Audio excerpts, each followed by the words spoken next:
It's another Sunday, and another reading from Jesus' parables in Matthew chapter 13, where the writer says that Jesus told the crowd all things in parables, and without a parable he told them nothing.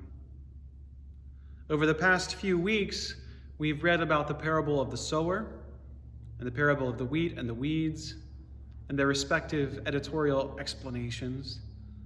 After reflecting on these parables, which didn't follow the rules of what a parable was supposed to be, now at last we arrive at a few true parables.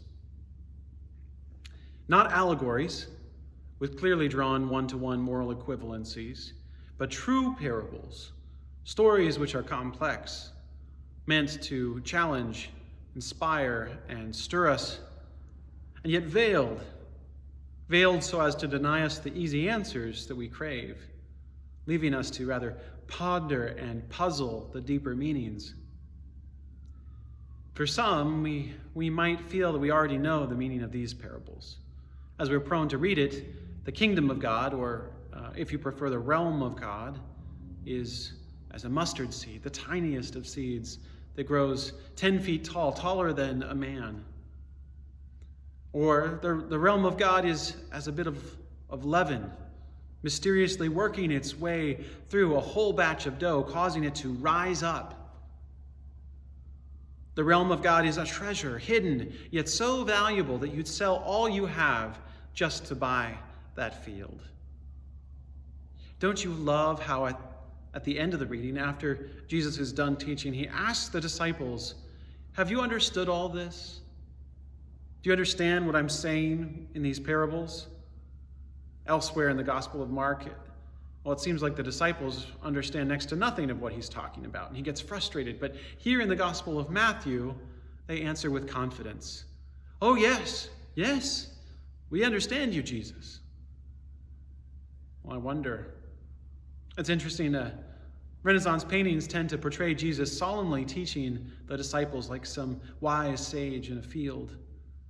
But I wonder if, especially when reading stories like this, if he didn't have more of a smirk on his face or a twinkle in his eye, because he was walking around different issues and communicating while not directly communicating. For instance, many of us have understood the parable of the mustard seed and the image of this rapid growth, this mustard plant that has this tiny seed, millimeters wide, that grows up and becomes something that birds can roost in. What may have escaped our notice or understanding is the fact that the mustard seed is considered by many to be an invasive species, a weed. In fact, it's been this way for ages. All the way back in 78 AD, Pliny the Elder wrote in Natural History about the plant's attributes and weed-like qualities. He said the mustard is extremely beneficial for the health. It grows entirely wild, but it's improved by being transplanted. But on the other hand, when it has once been sown, it is scarcely possible to get the place free of it, as the seed, when it falls, germinates at once. It is still a problem in modern-day Palestine. It's still considered an invasive species. It's a strange angle on this parable which we've become so familiar with. Take another example. You and I might have fond memories of baking bread with a loved one. And what we might not consider is that in that culture, yeast, or what we call leaven, was likely considered to be unclean by the religiously observant.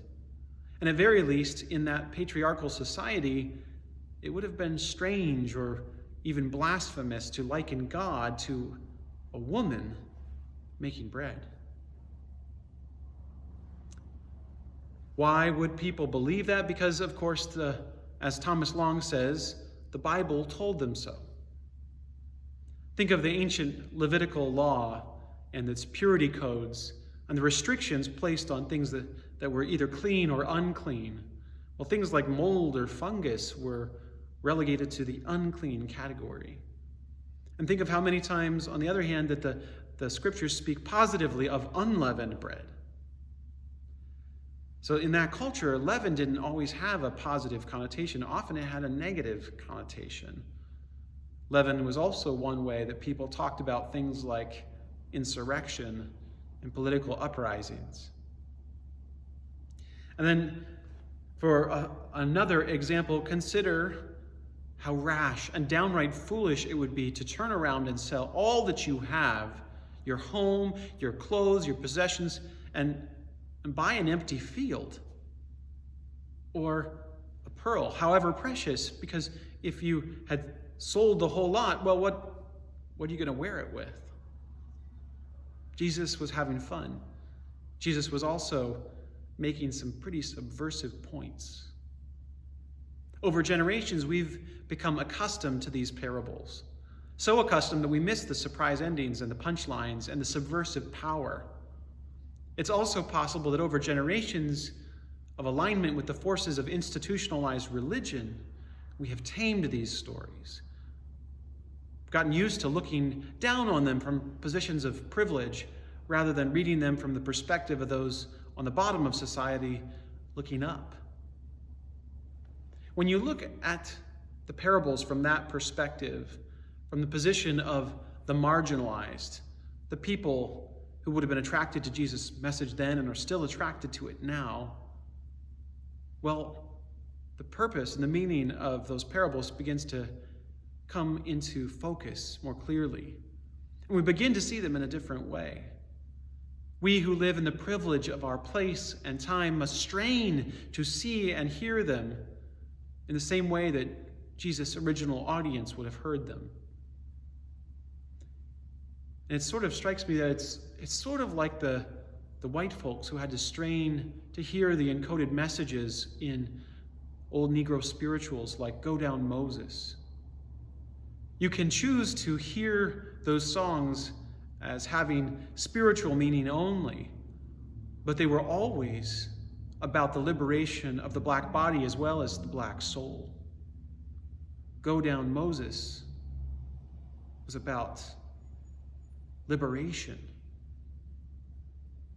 And when we begin to think about these things, we think those who have ears to hear and eyes to see will detect these certain subversive elements in Jesus' teaching. But it makes us wonder, do we really understand the parables of Jesus, or do we just think we do? Do we need to look at them again and read them in a different way?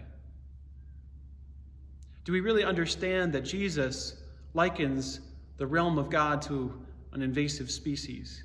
And that in his parable, he blesses the weeds? What might this mean to us in our context today, where we grapple with issues of global migration and social upheaval? Do we really understand that these words of Jesus blessing the kind of agitating or uprising work of women and others who are marginalized? What does it mean in a society like ours, where women are routinely disrespected, disempowered, and taken for granted, that Jesus places a woman in the position of God? Do we understand how Jesus radically revalued property in comparison to the pursuit of the realm of God? What are we to make of such an appraisal, especially in a time and place where we are so concerned about the destruction of private property and monuments? What are we to make of this parable? When we push ourselves to hear these parables from the vantage point of those living under empire, we see a Jesus who is subtly affirming those who might otherwise have been considered troublesome rabble-rousers, agitators, countercultural, protesters.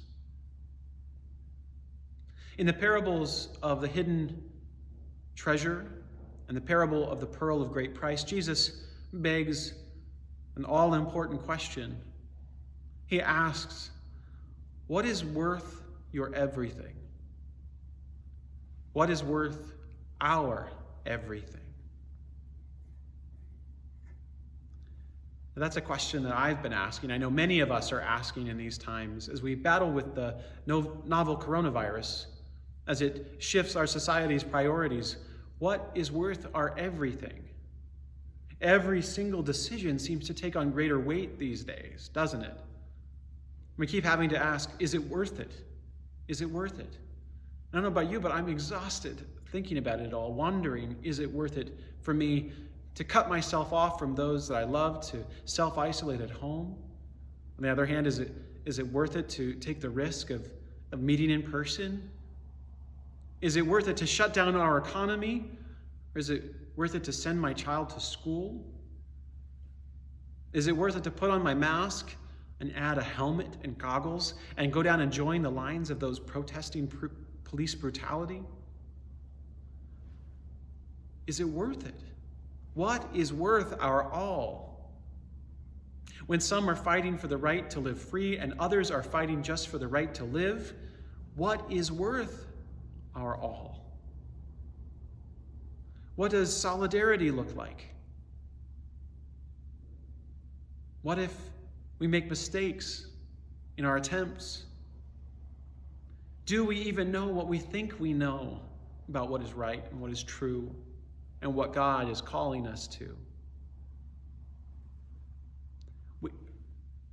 It's too hard to answer some of these questions, and yet we ask. And one thing we know, according to Jesus, the realm of God is worth our everything. The realm of God is worth our everything, and it's up to us to continue to work out what the realm of God is and what it looks like and how we get there. I've been thinking about that and thinking about how we are a church that welcomes you, whoever you are, wherever you are on life's journey. That's good and right and wonderful, deep in our DNA. And I wonder, what does it look like for us to begin to confront the evils of racism and white supremacy?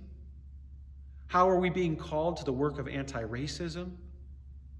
Is it enough to add a book about racism to our summer reading list? Or is the only answer that you have to don a mask and go down and protest? If you do, where is the line between standing in solidarity and performative allyship, kind of a protest selfie culture? There are no easy answers, only more questions. And that is the power, I think, of parables. Because I can't tell you what they mean for you. You must hear and see for yourself, listening ever and always to that still speaking voice of the still speaking God. And yet it's not as if there are no answers, as if nothing is certain. There is good news in Jesus' parables that is clear and is obvious about who is blessed in the realm of God. And for us, I wonder if the good news is perhaps that it's okay for us to let go of our need to know and understand all the time, to have the right thing and to say the right thing at every turn. For I'm quite sure that Jesus knew that the disciples didn't understand it. And I expect some of them even knew that they didn't understand it. But what seemed important is that they kept listening and kept straining to hear and to see and understand. Perhaps one of the lessons of this time is that there are 100 different ways to get it wrong. And yet the worst way of all is to become paralyzed by indecision and inaction, or exasperated by our frustration, and to turn all of that inwards and just shut down and give up and do nothing. That's the one answer we know is wrong. It's been said that you can't steer a ship that's not moving. Well, the Spirit can't steer us towards the realm of God if our boat never leaves the shore.